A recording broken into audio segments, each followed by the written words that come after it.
തൃക്കാക്കര ക്ഷേത്രത്തിൽ ഓണം തന്നെ ഉത്സവമാണ്. മഹാബലിക്കും വാമനനും ഒരേപോലെ പ്രതിഷ്ഠയുള്ള അപൂർവ ക്ഷേത്രം കൂടിയാണ് തൃക്കാക്കര മഹാക്ഷേത്രം.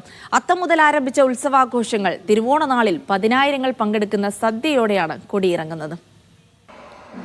ചരിത്രപ്രധാനമായ നിരവധിയായ സംഭവങ്ങളും ഐതിഹ്യങ്ങളും ഒക്കെ കൂടികൊള്ളുന്ന തൃക്കാക്കര ക്ഷേത്രത്തിൽ ഇനിയിപ്പോൾ ഈ തിരുവോണനാളിൽ ഇവിടുത്തെ കഴിഞ്ഞ 10 ദിവസമായി തുടർന്നുകൊണ്ടിരിക്കുന്ന ഓണാഘോഷ പരിപാടികൾക്ക് സമാപനം കുറിക്കുകയാണ്. രാവിലെ മുതൽ ഈ പരിപാടികൾ തുടങ്ങി. ഒപ്പം തന്നെ വിവിധങ്ങളായ ചടങ്ങുകളുണ്ട്.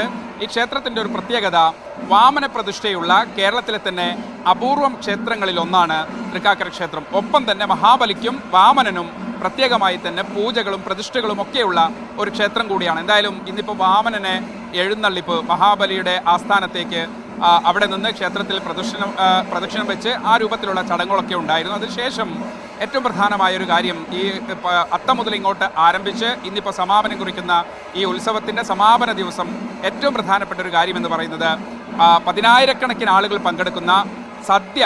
അത് വളരെ പ്രശസ്തമാണ്. നിരവധിയായ ആളുകൾ ഈ സദ്യ കഴിക്കാനെത്തും. രാവിലെ 10:30 മണിക്ക് സദ്യ തുടങ്ങി വൈകുന്നേരം 4-4:30 മണി വരെ അത് നീണ്ടു നിൽക്കും. ഇത് വളരെ സന്തോഷകരമായ സന്ദർഭമാണ്. ഈ നാട്ടിലുള്ള മുഴുവൻ ആളുകളും വീട്ടിൽ ഓണസദ്യ വേണ്ട, എല്ലാവരും ഇങ്ങോട്ട് വരുന്നു. എല്ലാവർക്കും വളരെ സന്തോഷകരമാണ്. ഈ ഓണത്തിൻ്റെ ഏറ്റവും വലിയ സവിശേഷത നാനാജാതി മതസ്ഥർ ഒരുമിച്ച് കൂടും. അതാണ് യഥാർത്ഥത്തിൽ ഓണത്തിൻ്റെ സന്ദേശം. എന്തായാലും കഴിഞ്ഞ തൃപ്പൂണിത്തറയിൽ നിന്ന് അത്തപതാക ഇങ്ങോട്ട് എത്തി. അത്തം മുതൽ ആരംഭിച്ച് പിന്നീട് ഉത്രാടത്തിലും വിപുലമായ പരിപാടികൾ. അത് കഴിഞ്ഞ് ഇന്നിപ്പോൾ തിരുവോണ നാളിലെ ഈ വിപുലമായ പരിപാടി, അതായത് ഈ തൃക്കാക്കര ക്ഷേത്രത്തിന് ഒരു പ്രത്യേകത കൂടിയുണ്ട്. ഓണം തന്നെ ഒരു ഉത്സവം എന്നുള്ള നിലയ്ക്കാണ് തൃക്കാക്കര ക്ഷേത്രത്തിലെ ഉത്സവാഘോഷ പരിപാടികൾ.